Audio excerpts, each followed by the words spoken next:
Mr. Wonderful. Love him or hate him, many of you have probably heard of legendary Canadian investor Kevin O'Leary. He's a businessman, author, politician, and has gained lots of fame for his participation in the TV hit show Shark Tank. In this video, we're going to cover some of the key points that he makes in one of his most recent interviews regarding stocks and his current market sentiment. So stay tuned until the end because this video will be packed with valuable information.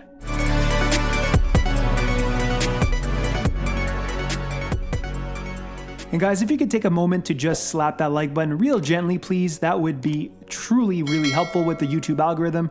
I've been having lots of trouble sleeping lately because I've been thinking, what if people are watching my videos and not hitting that like button? So in doing so, you're gonna help me sleep better. And with better sleep comes better videos. So Kevin is very optimistic regarding the market, and here are his main points. Unprecedented growth phase in America, which is going to be led by tech. Earnings that are breaking records and will continue this trend as GDP grows 6 to 9% through Q4.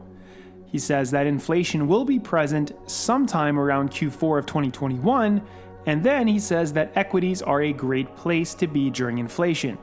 So we're going to cover each of these points in just a second. I'm a bond guy. I watch the 10 like a hawk every morning. I look at it. It is the canary in the coal mine for inflation.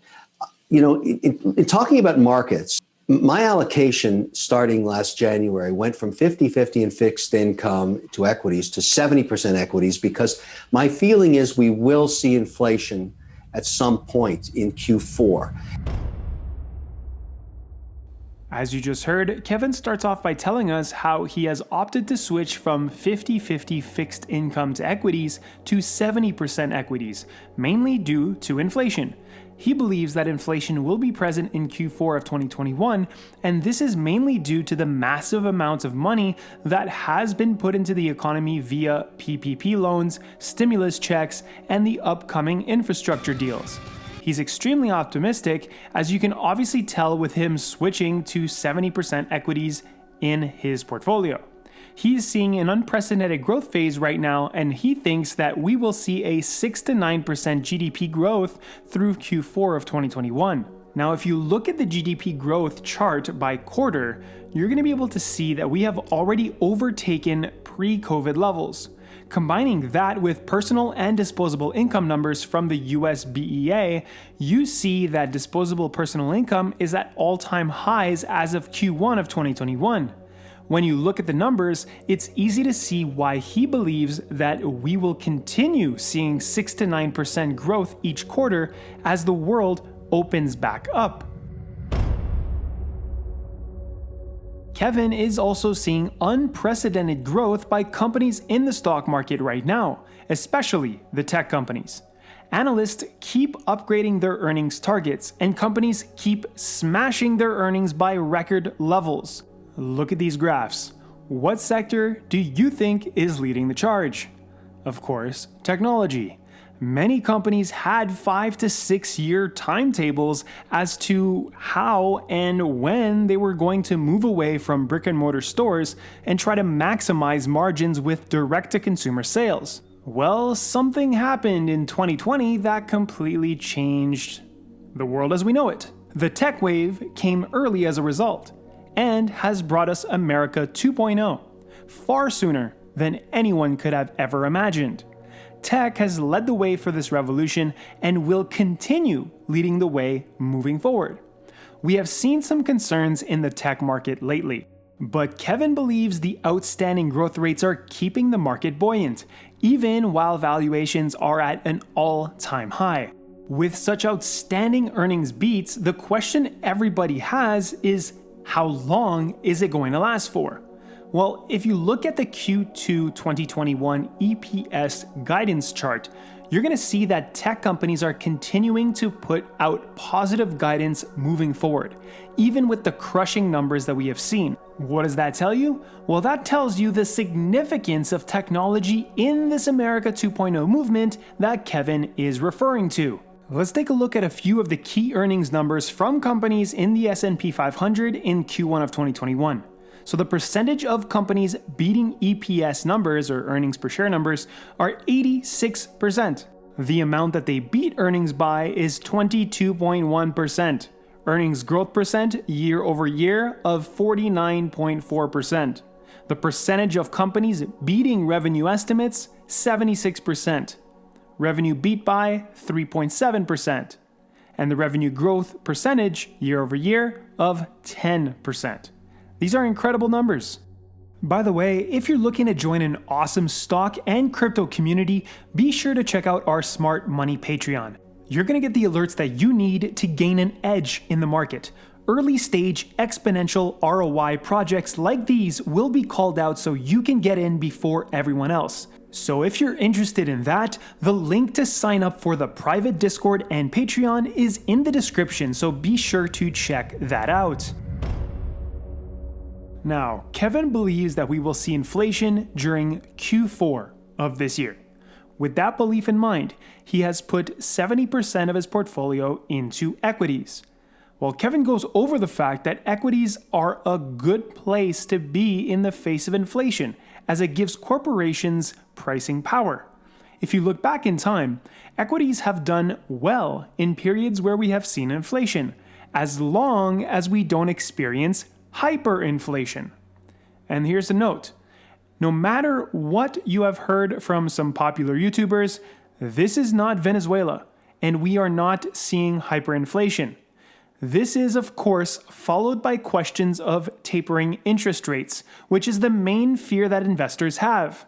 Kevin O'Leary says that this is not one of his concerns because he does not believe that we will see a gap up, which really hurts equities. The Fed has again and again and again told us that this would not be happening. And so here, I actually agree with Kevin here, and I do not anticipate this happening.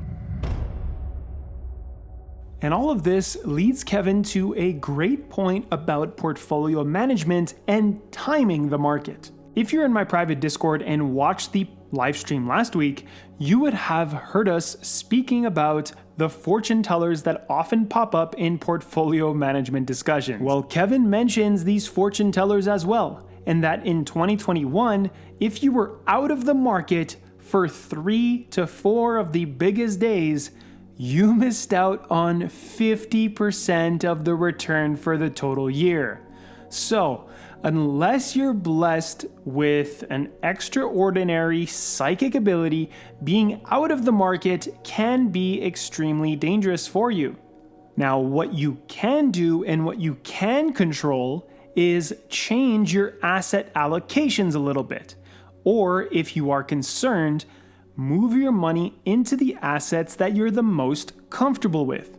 But if you're trying to completely guess and time the market, 90% of the time, you're gonna get burned in the end.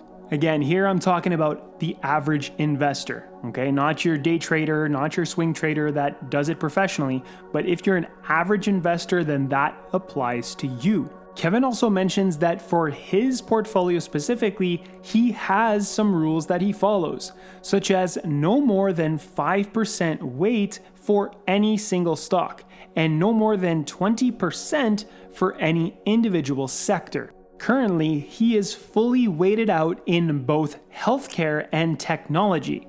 Now, a key thing to remember is that Kevin has a very, very large portfolio. This guy has a lot of money. Okay, so he's gonna manage it very differently than people who are in the growth phase of their portfolio. That being said, it is always good to listen to what successful people are doing and what strategies they use for portfolio management. Kevin's biggest concern is still the virus, but he also has some slight tax concerns as well. For the economy to have long-term success, it will be critical for us to keep COVID deaths down.